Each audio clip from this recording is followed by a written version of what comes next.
नमस्कार दोस्तों, मैं दिलीप कुमार। दोस्तों 67वीं बीपीएससी पीटी का कट ऑफ जनरल मेल का 113 गया, जो कि बहुत ज़्यादा है और किसी ने इसकी कल्पना भी नहीं की थी। और इतना ज़्यादा कट ऑफ जाना धांधली सेटिंग और बहुत बड़े पैमाने पर गड़बड़ी की ओर इशारा करता है। की बात कि 6-7 क्वेश्चन का आंसर भी गलत दिया गया है। इसके पीछे जो सबसे बड़ा जिम्मेवार, जिसको कह लीजिए दोषी कह लीजिए, वो है शिक्षा माफिया। एक बार निष्पक्ष रूप से सीबीआई जांच पेपर लीक की होनी चाहिए और 67वीं पीटी का पुनर्परीक्षा का जो रिजल्ट दिया गया है उसकी भी जांच होनी चाहिए। नमस्कार, आप देख रहे हैं द बिहार टॉप। मैं हूं आदेश पुरी। बीपीएससी 67वीं रिजल्ट को लेकर छात्रों की नाराजगी बढ़ते जा रही है और इसमें भी गड़बड़ी को लेकर अब बातें सामने निकल के आनी शुरू हो गई है। कल छात्र नेता दिलीप के साथ जो है छात्रों का प्रतिनिधिमंडल आयोग में जाएगा। अपने जो भी मांगे हैं उनको रखने के लिए इसके साथ साथ सीबीआई जांच की भी मांग की जा रही है। छात्र नेता दिलीप ने क्या कहा, चलिए सुनते हैं। नमस्कार दोस्तों, मैं दिलीप कुमार। दोस्तों 67वीं बीपीएससी पीटी का कट ऑफ जनरल मेल का 113 गया, जो कि बहुत ज़्यादा है और किसी ने इसकी कल्पना भी नहीं की थी। और इतना ज़्यादा कट ऑफ जाना धांधली सेटिंग और बहुत बड़े पैमाने पर गड़बड़ी की ओर इशारा करता है, क्योंकि बगैर कोई गड़बड़ी के, बगैर धांधली सेटिंग के इतना ज़्यादा कट ऑफ नहीं जा सकता। अंदर से क्या सेटिंग हुई, क्या धांधली की गई, ये तो हम लोग बाहर से नहीं देख रहे हैं, लेकिन जो गड़बड़ियाँ, जो धांधली सेटिंग हम लोगों को दिख रहा है उसमें है पीडीएफ में छेड़छाड़। पीडीएफ के साथ छेड़छाड़, जैसा कि कुछ यूट्यूबर चला रहे थे आज सुबह, उसमें मैंने ये सुना है, देखा है कि जो रोल नंबर पहले से पीडीएफ में होगा, जो रिजल्ट तैयार किया गया होगा, उसमें बाद में स्टिकर चिपकाया गया, कॉपी पेस्ट किया गया। तो इस तरह की गड़बड़ी है, यानी कि बहुत बड़े पैमाने पे ये गड़बड़ी लग रही है। बहुत सारे रोल नंबर है जो सीरियली पास किए हुए हैं। तो क्या ये सामान्य परिस्थिति है या धांधली सेटिंग करके ऐसा हुआ है कि सीरियली पास है, ये क्या है, ये जाँच का विषय बनता है। लेकिन पीडीएफ में जो छेड़छाड़ वाली बात कुछ लोग कर रहे हैं यूट्यूब पे, तो ये बहुत बड़े स्तर पे धांधली सेटिंग की ओर इशारा करता है। और तीसरी बात कि 6-7 क्वेश्चन का आंसर भी गलत दिया गया है। मैंने आज सुबह ही फाइनल आंसर की से मिलाया तो मुझे 6 से 7 क्वेश्चन का आंसर भी गलत लग रहा है। और चौथी बात कि बहुत सारे स्टूडेंट्स मेरे पास फ़ोन किए हैं, बता रहे हैं कि फाइनल आंसर की से जितना उनका मार्क्स आ रहा है उससे कम करके 3 नंबर, 4 नंबर, 5 नंबर कम करके उनका मार्क्स बीपीएससी के वेबसाइट पे दिखाया जा रहा है। तो ये 4 तरह की बातें अभी तक सामने आई है।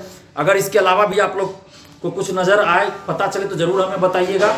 लेकिन ये 4 चीज़ें हैं और इन सब के पीछे जो सबसे बड़ा जिम्मेवार, जिसको कह लीजिए दोषी कह लीजिए, वो है शिक्षा माफिया।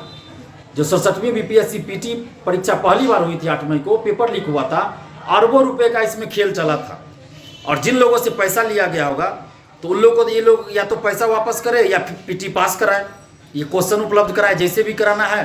तो कहीं ना कहीं ऐसा लग रहा है कि उन लोगों को अंदर करवाने की ये सब जो साजिश रची गई, इसके चलते इस तरह का बात हुआ है, इतना कदम ज़्यादा गया है और पीडीएफ में छेड़छाड़ किया गया है।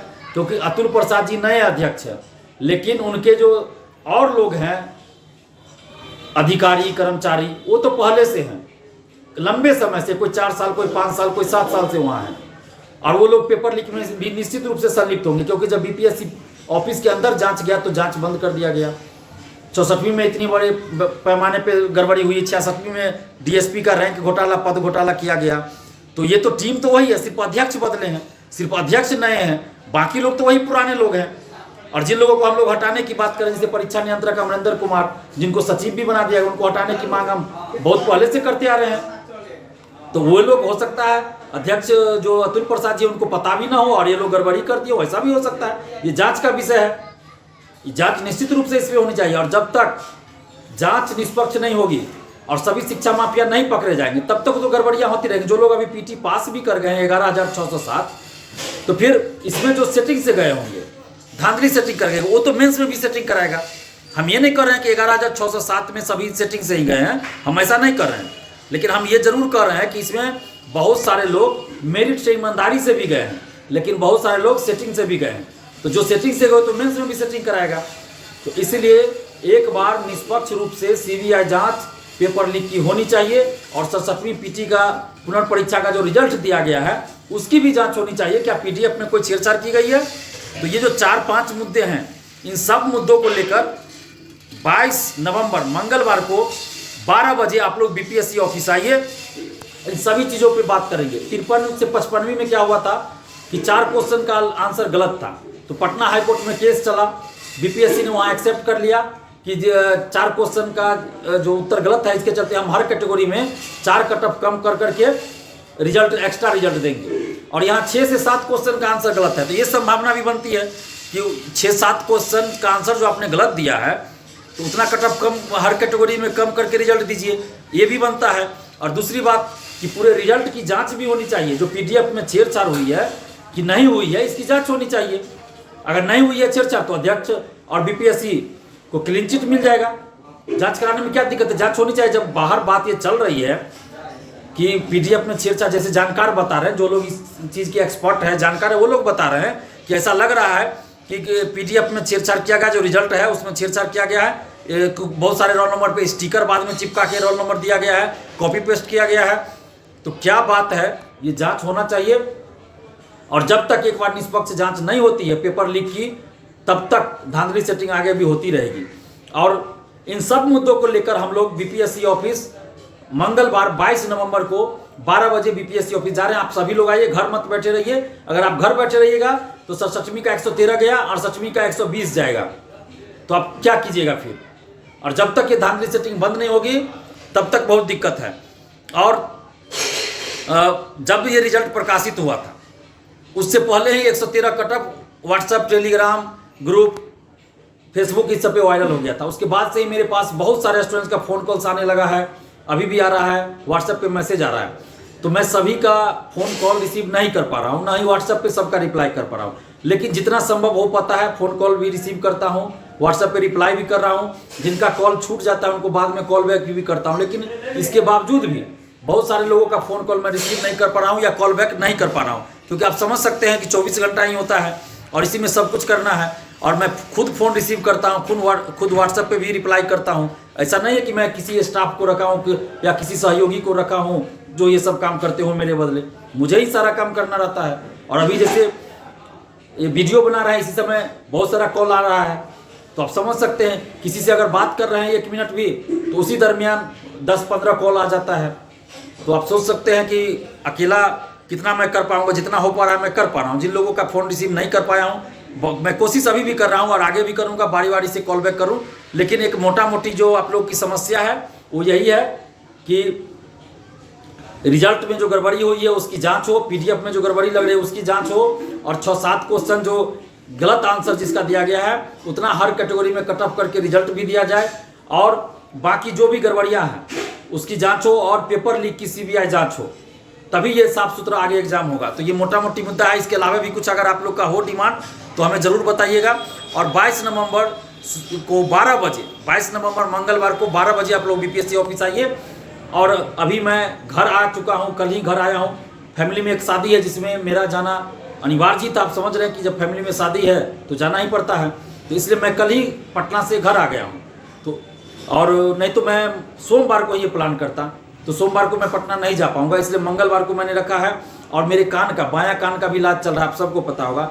फ़ोन रिसीव करने से मना किया गया है, फिर भी मैं स्पीकर पे रख के बात करता हूं। तो आप लोग भी कोशिश कीजिएगा कि कम से कम शब्दों में जो आपका मुद्दा हो, जो आपकी समस्या हो, वो बता के आप बात खत्म कीजिएगा। ज़्यादा लंबा बात नहीं कीजिएगा। और कोशिश कीजिए कि व्हाट्सएप पे ही आप मैसेज कीजिए, व्हाट्सएप पे ही हम रिप्लाई करने का कोशिश करेंगे। और 20 नवंबर के बाद हमें दिल्ली भी जाना था इस सप्ताह एम्स में फिर इलाज कराने के लिए, लेकिन इन सब परिस्थितियों में भी मैं 22 नवंबर को बीपीएससी ऑफिस आ रहा हूं। आप सभी आइए।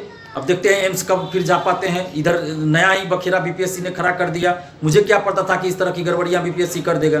तो मुझे 20 नवंबर के बाद जाना था एम्स।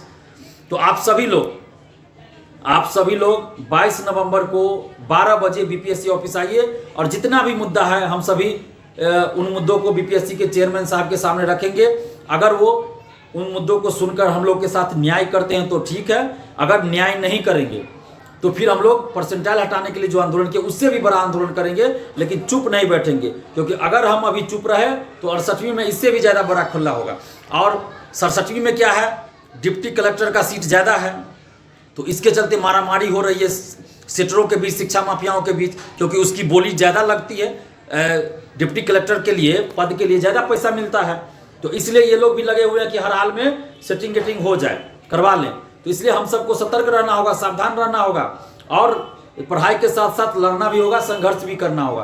तो आप सभी लोग 22 नवंबर 12 बजे बीपीएससी ऑफिस जरूर आइए, और आपके पास जिस क्वेश्चन का भी आंसर गलत लगे उसका सबूत ऑथेंटिक बुक से लेके आइए, जीरोक्स करा के जरूर आइए। धन्यवाद, जय हिंद। तो जैसा कि आपने सुना कि दिलीप का कहना है कि पीडीएफ के साथ छेड़छाड़ की गई है और परीक्षा का सीबीआई जांच कराया जाए, क्योंकि इसमें व्यापक स्तर पर भ्रष्टाचार हुआ है। क्योंकि जब पेपर लीक हुआ उसके बाद बीपीएससी के अंदर कोई कार्रवाई नहीं की गई, और बीपीएससी के अंदर वैसे लोग हैं जो कि परीक्षा में गड़बड़ी कर सकते हैं। तो देखिए क्या होता है। फिलहाल इस वीडियो में इतना ही। वीडियो पसंद आए तो लाइक शेयर करें, हमारे चैनल द बिहार टॉप को सब्सक्राइब जरूर कर लें। धन्यवाद।